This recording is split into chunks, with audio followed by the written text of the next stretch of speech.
দুষ্টু তান্ত্রিক, তুই যাই করিস না কেন, তুই আমার জাদু শক্তি কিছুতেই পাবি না। তুই কি ভেবেছিস আমাকে পুড়িয়ে মারলে তোর উদ্দেশ্য সফল হবে? কখনোই তা হবে না।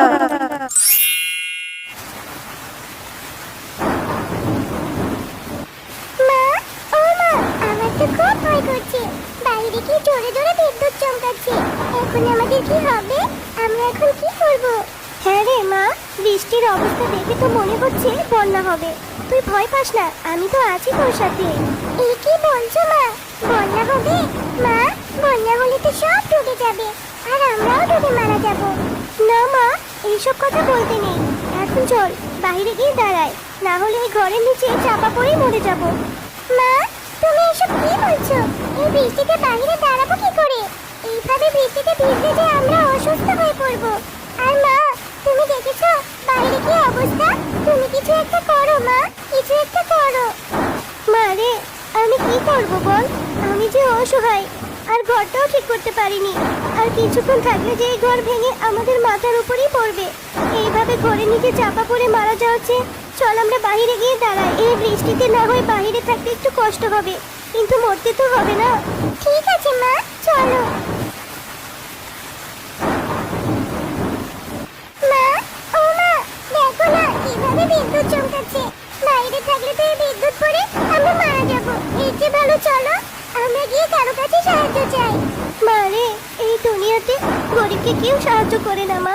আমরা সাহায্য চাইলেও কেউ আমাদের সাহায্য করবে না।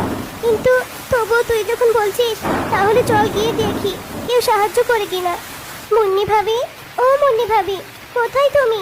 একটু বাইরে এসো না। কি হয়েছে শেফা? এইভাবে ডাকাডাকি করছিস কেন? দেখছিস না বাইরে বৃষ্টি হচ্ছে? আসলে মুন্নি ভাবি, ঝড়ে আমাদের ঘরটা যে কোনো সময় ভেঙে যেতে পারে। তাই এই মেয়েটাকে নিয়ে তোমার কাছে আসলাম গো, একটু আশ্রয়ের জন্য। দাও না গো আশ্রয়। আরে শেফা, কি বলিস? আমি কি এখানে বন্যার আশ্রয় কেন্দ্র খুলে বসেছি নাকি?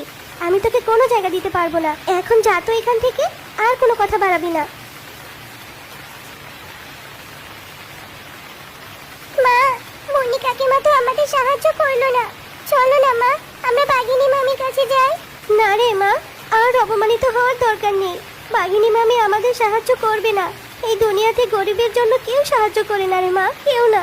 মা, তুমি কেঁদো না, দেখবে একদিন সব ঠিক হয়ে যাবে।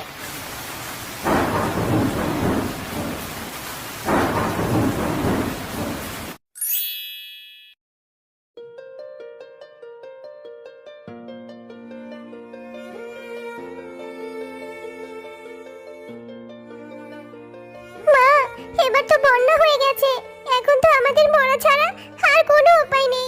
মারে, আমাকে তুই ক্ষমা করে দিস রে মা, আমাকে তুই ক্ষমা করে দিস।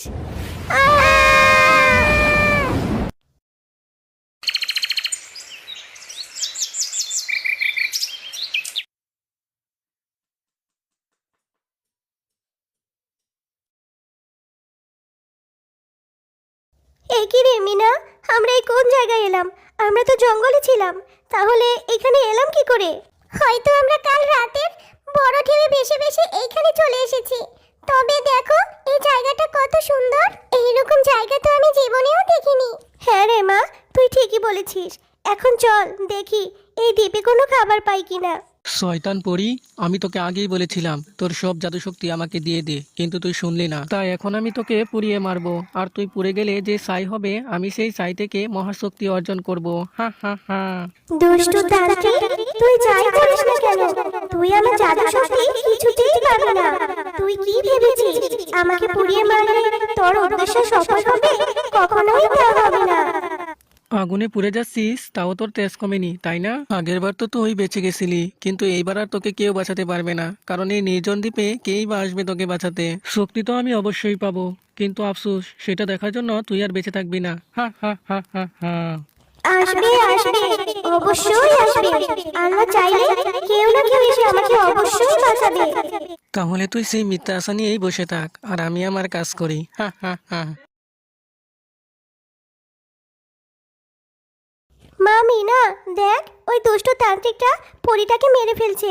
তুই এইখানেই দাঁড়া, আমি কিছু একটা করি, দেখি পরীকে বাঁচাতে পারি কিনা। হ্যাঁ মা, যাও।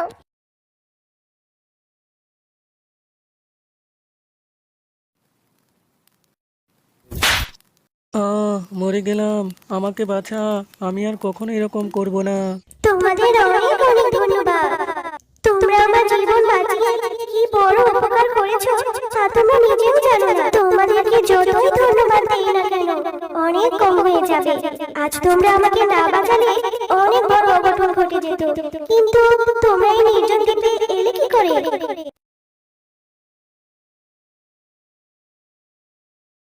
ও, এই ব্যাপার। ঠিক আছে, তোমরা কোনো চিন্তা করো না, আমি তোমাদেরকে সাহায্য করব। এই না জাদুর তরমুজ বাড়ি। এই বাড়িতে তোমরা তোমাদের যাবতীয় সবকিছু পেয়ে যাবে। তোমাদেরকে আর কষ্ট করতে হবে না। তোমাকে অনেক অনেক ধন্যবাদ পরি। তোমার জন্য আমরা একটা আশ্রয় পেলাম। তোমাদেরকেও অনেক ধন্যবাদ। তোমরা ভালো থেকো। আমাকে যেতে হবে। আর কোনো দরকার হলে আমাকে ডাকবে, আমি অবশ্যই আসবো।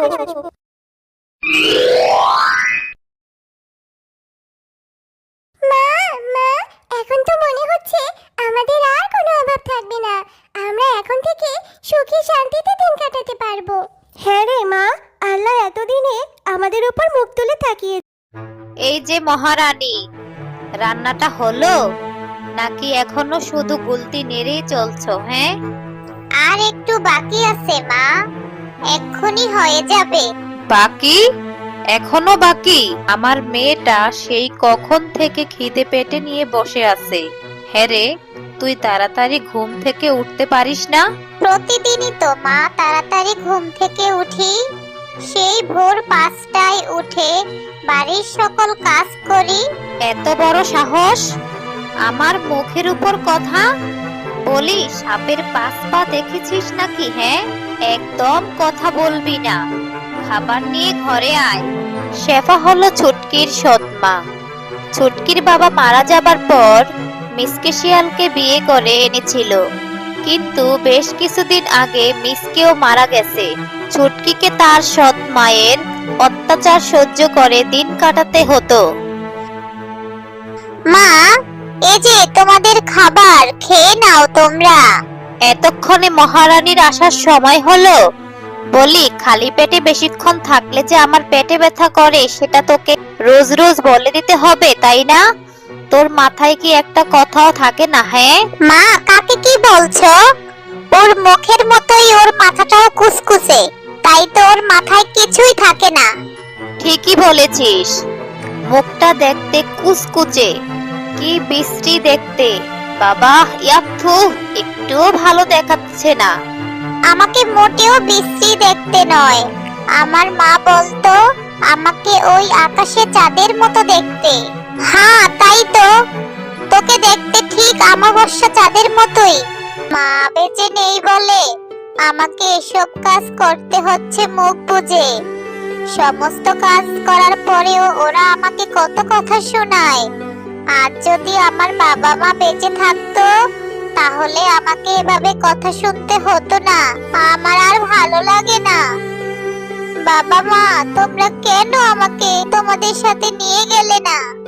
ছুটকি কালো হওয়ার কারণে তার সৎ মা আর তার সৎ বোন তাকে অনেক নির্যাতন করত, আর ছুটকি মুখ বুজে সবটা সহ্য করে নিত।